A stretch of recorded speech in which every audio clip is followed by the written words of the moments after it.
오늘 우리가 나눌 아버지 하나님이 거룩하신 말씀은 구약성경 아모스서 제5장 24절 말씀입니다.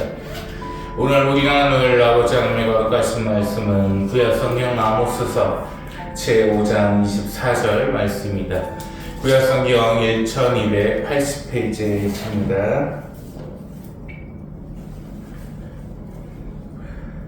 구약성경 아모스서 5장 24절을 제가 대신 봉독하여 올립니다.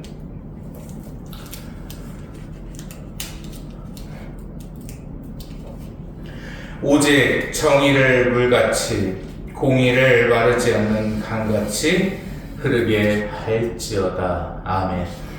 아버지 하나님 감사합니다. 아버지의 은혜 가운데 사랑 가운데 이 시간 은혜를 내려주셔서 아버지의 말씀을 나누옵나이다.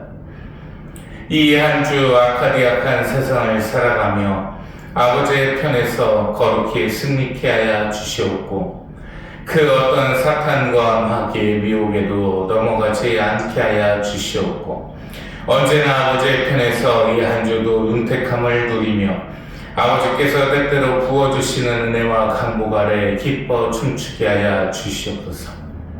이 시간을 허락하여 주신 크신 은혜와 사랑에 영광과 감사와 찬양을 올리오며 우리의 구주 예수 그리스도님 이름 받들어 기도 올리옵나이다. 아멘. 네, 한 주가 또 흘렀습니다. 시작이 됐는데 우리 세상교회는 보수 우파들밖에 없어서 탄핵이 됐는데 지금 현재 헌법재판소의 재판관이 6명이죠. 6명밖에 없어요. 원래 이제 9명이어야 되는데 임명을 할 때마다 민주당이 회방을 놓는 바람에 아직도 세석이 공석입니다. 그래서 우리나라 헌법에서는 이 탄핵 문제에 대해서 워낙에 엄중하고 큰 사건이기 때문에 명확하게 명시를 성문법에 해놨습니다.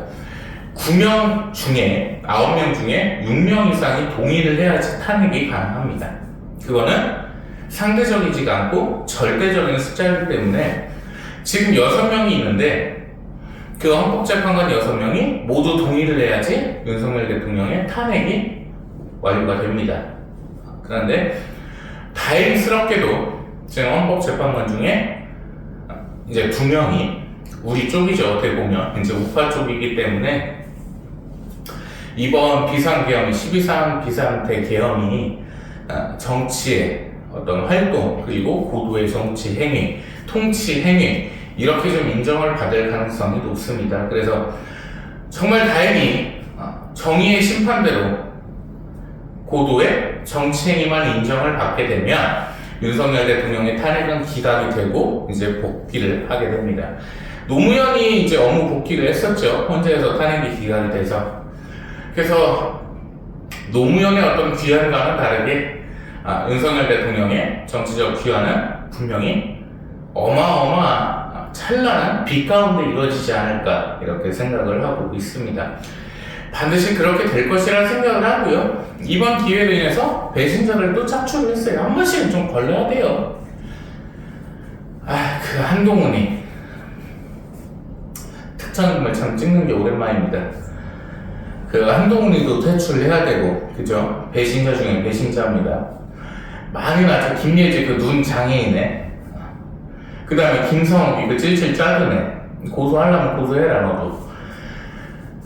그 몇 명 있죠? 그 다음에 걔 누굽니까? 그 키 큰 애 운동선수 같이 생긴 애. 걔도 그렇고, 배현진도 그렇고, 뭐 중진의 힘이냐는 애. 배신자들이 상당히 많이 나왔어요. 이번에 좀 걸러진 계기라고 보고 기분 좋게 생각하고 있습니다. 그래서 어차피 이렇게 돼서 민주당이 난리를 칠 바에는 차라리 한번 탄핵 심판을 받아서 기각이 되고 승리를 하고 돌아오는 게 정치적으로 더 어떤 영향력을 행사할 수 있고 좀 마음 편안이지 않을까 이렇게 좋게 생각해 주시기를 바랍니다. 그래서 걱정이나 염려나 이런 것들은 들지를 않으니까 우리 우파들을 함께 힘내기를 바랍니다. 오늘 정치 상식을 하나 좀 말씀드릴까요? 우파와 좌파 이 단어가 어디서부터 좀 유래된지 아시나요? 프랑스 대혁명 당시에 왕을 지키던 신하들이 있었을 거 아니에요. 거기에서 왕의 오른쪽 자리에 앉았던 신하들은 온건파였습니다. 왕의 통치 행위를 지켜주려. 그런데 왼쪽에 앉은 신하들은요, 급진적이었습니다. 왕이 바꿔야 된다, 개혁을 해야 된다. 거기서 우파와 좌파로 나뉘게 됐습니다. 그래서 좌파는 급진파, 우파는 온건파라고 얘기를 하죠. 근데 한국은 그게 아니에요. 좌파는 친북, 종북입니다. 우파는 친일, 친미죠. 그래도 이번 정권이 유일하게 친일 정권이긴 했습니다. 사실 박정희도 반일 감정은 있었고, 이승만은 뭐 이승만 라인 그어가지고 다케시마 뺏어갔고, 전두환 대통령도 그죠? 전두환 대통령 솔직히 좀 친일 측면이 계셨었죠.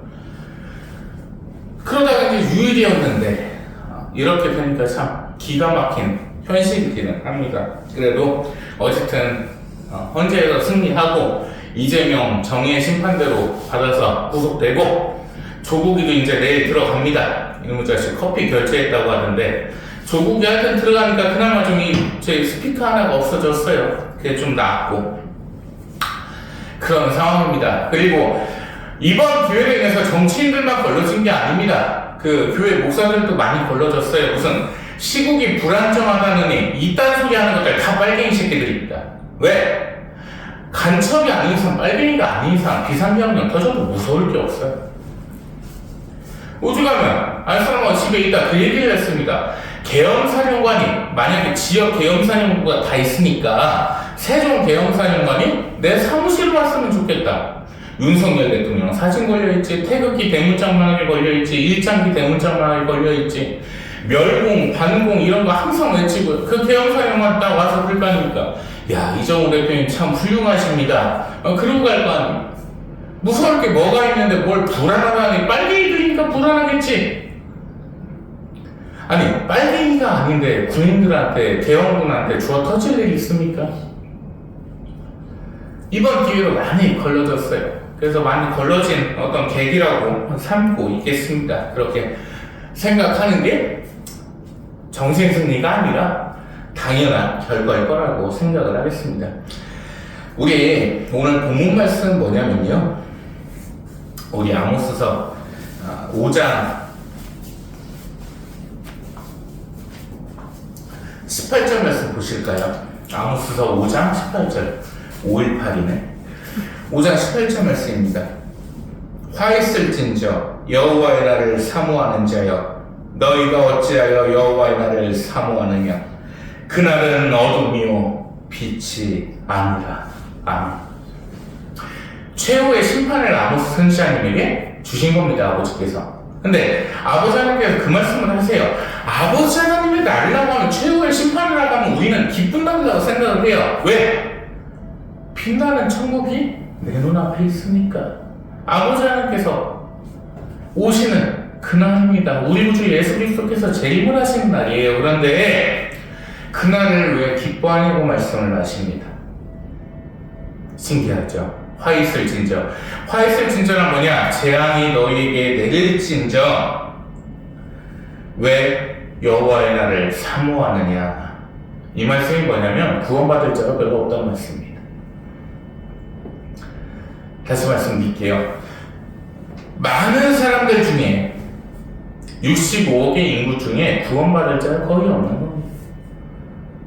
기쁨의 소리가 많은 게 아니고 통곡의 소리, 애국의 소리가 많다는 거예요. 왜?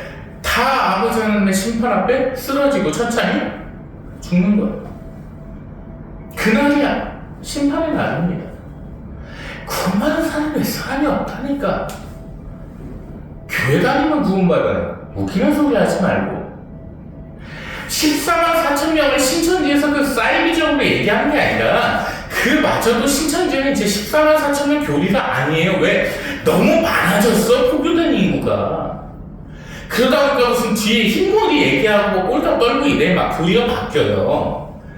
14만 4천 명을 저는 실수라고 보는 사람입니다. 허수가 아니라.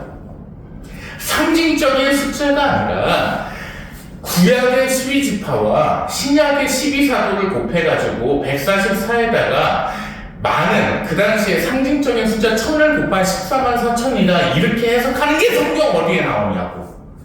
안 나온단 말이에요. 저는 실수라고 봐요. 14만 4천이 그거밖에 안 될 것 같아. 제가 봐도 몇 명이나 구원받을 사람이 있겠어요. 지금 이 모양인데. 교회라는 것들은 하나님의 거룩하신 이름을 세워놓고 지들 장사꾼에 하고 있고, 교회에서 도대체 복지재단을 왜 합니까? 돈 빼먹으려고 하는 거지. 필터링이 다 된단 말입니다. 결국에 이 아버지 하나님의 날은요 엄청나게 슬픈 날인 거예요. 목사님 세상 성탄절을 앞두고 그 슬픈 날이라고 하시면 어떻게 슬픈 날이 맞죠? 왜? 성탄절을 그렇게 기뻐만 할 수는 없는 날이라는 거예요. 인간이 노아의 홍수 심판부터 시작해가지고 바벨론 사건을 겪으면서 온갖 죄악들을 아버지께서 용서를 해주셨는데 그래도 죄를 짓고 있으니까 예수님께서 오신 거예요. 얼마나 인간의 무지하고 악함을 볼 수가 있습니까? 어떻게 이것을 보면서 성탄의 기쁜 날이라고만 할 수 있어요? 우리가 죄를 지어서 오신 건데 인간의 본성은 악하고 아버지 하나님을 대적하고자 하는 하와같이 선악과나 따먹으려고 하는 그런 욕심을 갖고 있는 미개하고 악하고 습성이 매우 나쁜 존재이기에 예수님께서 오셨다는 거예요. 사람은 그런 존재이기 때문입니다. 그래서 여호와 하나님의 날은 슬프고 애곡을 하는 날이다. 이 말씀을 하시면서 뭐라 말씀을 하십니까? 19절 볼까요? 마치 사람이 사자를 피하다가 곰을 만나거나 혹은 집에 들어가서 손을 벽에 대었다가 뱀에게 물린각도다. 아멘. 자, 사자는요 물기만 합니다. 사자하고 싸웠을 때 아무리 다쳐봐야 팔 하나 끊어진다든지 그거밖에 없어요. 근데 곰하고 싸우면 곰은 등분을 내버립니다. 아예 없어져요. 그냥 사람 자체가. 사자가 세냐 곰이 세냐? 당연히 곰이 세죠. 우리 집 작은 강아지들은 저를 불곰인 줄 알고 있습니다. 아직도 무서워해요. 저를 보면 달달 떨고 있어요. 그렇게 잘해주는데도 말이에요. 자, 벽에다가 손을 댔는데 뱀을 물립니다. 이게 뭔 일이죠? 집안 자체가 뱀으로 둘러싸여 있습니다. 마귀밖에 없어요. 그게 심판의 날이라는 거예요. 피해 나갈 사람이 거의 없다는 얘기입니다. 근데 이 날이 어떤 날이냐 또 21절 보실까요? 내가 너희 절기들을 미워하여 멸시하며 너희 성회들을 기뻐하지 아니하나니. 아멘. 여기서 성회는 거룩할 성자의 모일배자입니다. 예배. 나를 향한 예배를 기뻐하지 아니할 것이고 너희가 정한 절기들을 미워할 것이고 멸시할 것이라. 왜? 사람의 욕심대로 사람이 세우는 거니까. 아버지 하나님을 경외함이 없으니까 그냥 인간의 욕심대로 세우는 것입니다.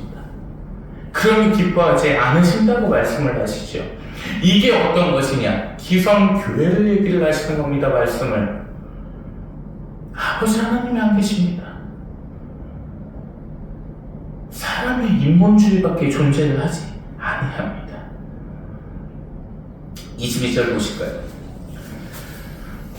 너희가 내게 번제나 소제를 드릴지라도 내가 받지 아니할 것이요 제사도 받지 아니하십니다. 너희가 살찌는 희생의 화목제도 내가 돌아보지 아니하리라. 너희의 제사를 내가 받지 않겠노라. 23절 네 노랫소리를 내 앞에서 그치할지라. 찬송을 멈추라고 하십니다. 왜? 거짓되고 가식된 찬송 따위는 멈추어. 너희의 인생에 내가 있었느냐? 너희의 인생에 나를 경외함이 있었느냐? 너희의 예배 속에서 나를 경외하며 내게 엎드림이 있었느냐? 그저 너희의 욕심을 채우기 위한 것이 아니었느냐. 아버지께서 그 말씀을 하십니다. 그게 오늘날의 세상이라는 거지. 이제 말세로 갈수록 이러한 세상이 된 것입니다. 예배를 받지 않으십니다. 어떤 일이 생각납니까? 카인과 아벨이 생각납니다. 가인의 예배를 받지 아니하셨습니까? 왜? 그는 불평불만 속에서 아버지께 예배했습니다. 왜? 자기의 욕심이었어요. 나를 드러내기 위함이었습니다. 야, 저 자식 삐쩍 꼬라가지고 저 고기 하나도 못 올리는데 나는 그래도 힘도 세고 하니까 나 짐승들 많이 잡아가지고 고기도 올려놨어요, 아버지. 가인의 세상 그거였어. 아버지 하나님을 경외하였습니다. 아버지께서 내게 강복해 주셔서 내가 큰 힘을 갖고 있고 내가 얼마든 사냥을 할 수 있는 지위와 능력으로다가 아버지 앞에 이 재물들을 바치나이다. 이게 가인의 제사였다면 실패하지 않았겠죠. 반대였습니다. 저는 저 삐쩍고름이하고 다릅니다. 쟤는 사냥할 능력이 없으니까 어서 과일이나 따다가 아버지 앞에 바치고 있어요. 근데 난 아닙니다. 나는 내 힘이 세기 때문에 사냥을 해서 아버지 앞에 이렇게 바칠 수 있습니다. 이 땅에서 누가 나만큼 아버지께 제사할 수 있습니까? 이 땅이었습니다. 실패했죠. 인류 최초의 살인자라는 악한 타이틀을 갖게 됐습니다. 자, 그러한 제사를 아버지께서 받지 아니하시는데요. 대놓고 말씀하십니다. 네 노랫소리를 멈춰라. 너의 그 경멸된 더러운 찬송 따위는 내가 받지 아니하겠노라고 말씀을 하십니다. 이게 오늘날의 세상입니다. 24절 말씀 보실까요? 오늘 본문 말씀입니다. 오직 정의를 물같이 공의를 마르지 않는 강같이 알지어다. 아멘. 여기서 말씀하시는 정의는 바를 정자에 오를 을자입니다. 원문대로 해석을 하면 의가 써 있습니다. 그 옳은 의는 무엇이냐? 아버지 하나님을 올바르게 경외하는 것이고 아버지 하나님 앞에 올바로 엎드린 것이고 올바로 이 말씀을 지키는 것이죠. 그러한 것이 물처럼 흐를 것이며 공의, 공적인 의미다. 모두가 지켜야 되는 그 세상의 바로 세상의 이치, 아버지 하나님 편에 서 있어야 되는 그 당연한 것이 물같이 흐른다 말씀을 하십니다. 아버지 하나님께서 세운 이 십계명 자체가 이 성경의 법 자체가 물같이 흐른다 말씀을 하십니다. 그것이 최후의 날입니다. 이미 세상은 썩어가고 있습니다. 이미 세상은 하나님을 경외함이 없습니다. 이미 세상은요 다 인본주의에 빠져 있어요. 이런 시대에 그 아버지 하나님의 심판, 공의로운 심판, 흐르지 않는 썩어 빠진 이 인간의 악함들이 정리되는 날이 바로 하나님의 심판의 날이라는 사실입니다. 우리 에베소서 6장 12절 말씀 보시겠습니다. 에베소서 6장 12절 말씀입니다.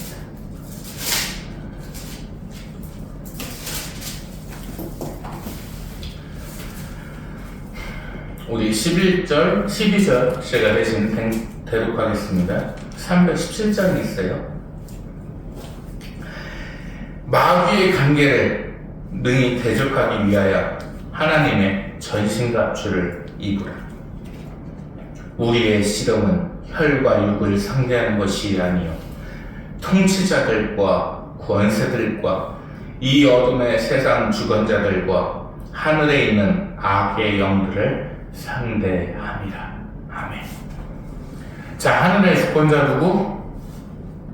사탄입니다. 아버지 하나님께서 하늘의 주인이 아니세요. 아버지께서는요 그 만유의 주제이신 겁니다. 하늘은 그냥 아버지께서 덮어놓으신 지붕이에요. 마귀는 그 하늘의 권세자입니다. 사탄은. 말씀에 써있잖아요. 하늘에 계신 우리 아버지가 잘못됐다니까요. 오역을 한 거예요. 번역을 잘못한 거예요.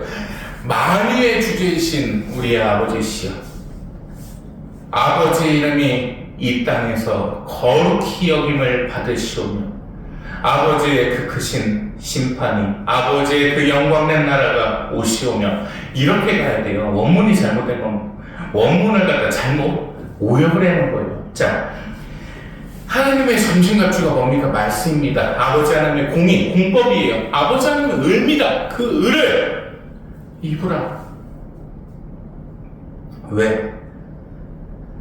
우리가 상대할 건 혈과 죽이 아니기 때문입니다. 혈과 죽은 아무것도 아니에요. 그 빨갱이들 집회하고 하는 거, 동성애 찬송한다고 그 집회하고 하는 아무것도 아니에요. 걔들은 그냥 졸개일 뿐입니다. 아무것도 아닙니다. 어떤 걸 상대해야 되냐? 우리가 상대할 건 사탄입니다. 이 어둠의 세상 주관자들과 통치자들, 권세들, 하늘에 있는 악의 영들입니다. 이 세상은요, 끝날 갈수록 사탄과 우리의 싸움입니다. 사탄은 끊임없이 우리를 미혹할 것입니다. 끊임없이 우리를 죽이려 합니다. 끊임없이 우리를 구원해서 타락시키고자 합니다. 우리가 싸울 건 오직 그 사탄과의 싸움입니다. 갈수록 공의는 흐려집니다. 공법도와 흐려집니다. 나라에서 뻔히 정한 헌법이 있는데도 때법이라고 하는 고구민 조슈라고 하는 그 국민정서법, 그것 때문에 한국이 이 꼴이 난 겁니다. 이런 쓰레기 같은 현실이 발생한 겁니다. 갈수록 그럴 겁니다. 아무것도 알지 못하는 애기들이 나와서 데모하고 있고, 감히 고3짜리, 중3짜리가 나와서 윤석열 씨라고나 하고 있고, 그게 최후의 날에 가까워진 말세를 얘기하는 겁니다. 이런 세상 보신 적 없죠? 전두환 대통령 때 누가 전두환 씨라고 한 적 없습니다.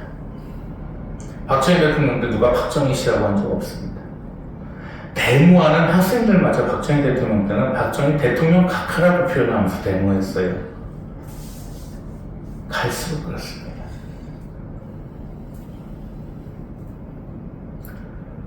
제가 하나 말씀드릴까요? 부산에서 우길기 하나 벌었다가 그 의사 집에다 계란 던지고 난리 났죠. 저희 집에 오물 하나 없었습니다.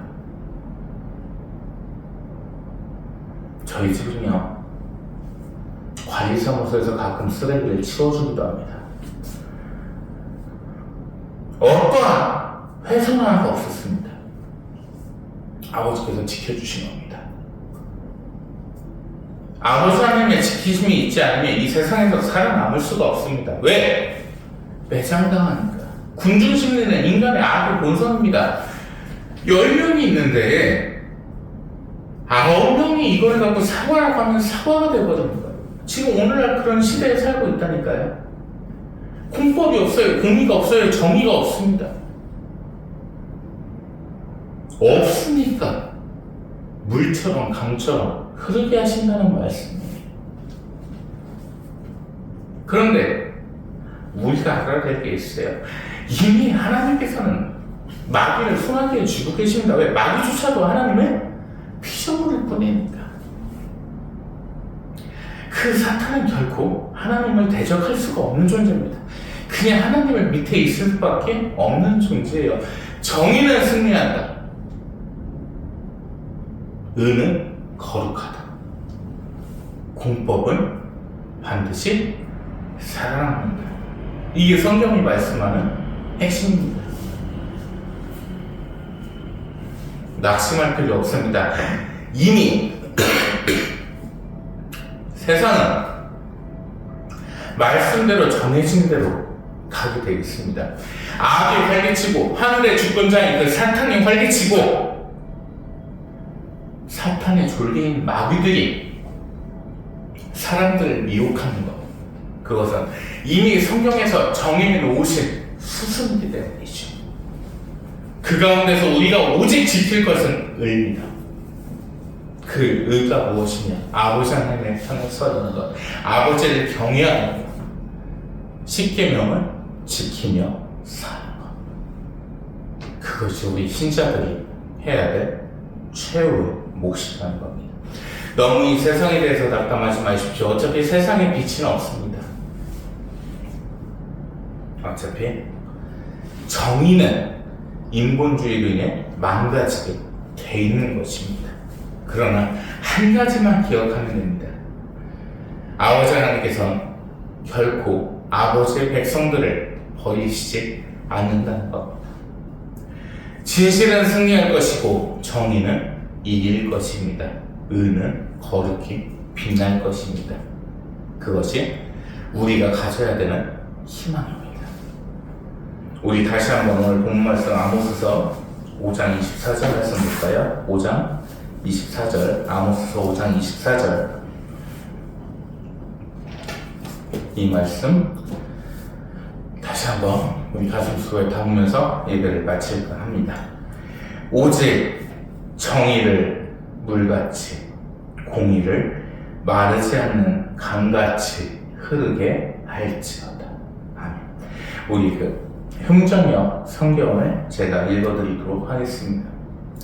오직 공의를 물같이, 의를 힘찬 시내같이 흐르게 할지어다. 아멘. 아버지 하나님 감사합니다. 아버지의 크신 영광 가운데, 은혜 가운데, 사랑 가운데 지난 한 주를 살아왔습니다. 아버지, 이 한 주 살아갈 때 아버지의 영광 가운데, 은혜 가운데 품으시어 주시옵고, 아버지의 편에서 언제나 의를 바라보게 하시고 언제나 아버지 앞에 엎드리게 하여 주시옵소서. 악한 세상 승리케 하옵시고 아버지의 크신 의를 드러낼 수 있게 하여 주시옵고, 하루하루 윤택해져가는 삶 가운데 찬란한 그 영광의 빛을 언제나 아버지께 돌리게 하여 주시옵소서. 아버지의 크신 사랑과 아버지의 크신 강목 속에 살아가나이다. 때때로 채워주시는 은혜에 감사하나이다. 아버지, 이 세상 속에서 이 주도 지키셔 주시옵고, 악한 마귀의 사탄의 미혹에 빠져들지 않게 하여 주시옵고, 오직 아버지의 편에서 아버지만을 바라보는 한 주가 될 수 있도록, 그 복된 한 주가 될 수 있도록 이끄시어 주시옵소서. 아버지께 영광과 감사와 찬양과 찬미를 올려오며 우리의 구주 예수 그리스도님의 이름으로 기도 올려옵나이다. 아멘.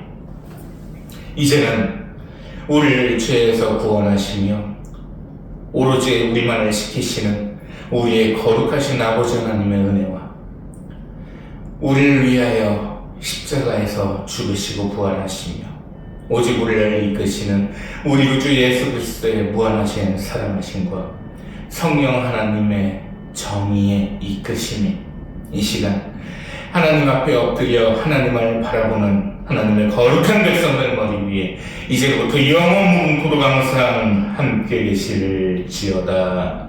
아멘.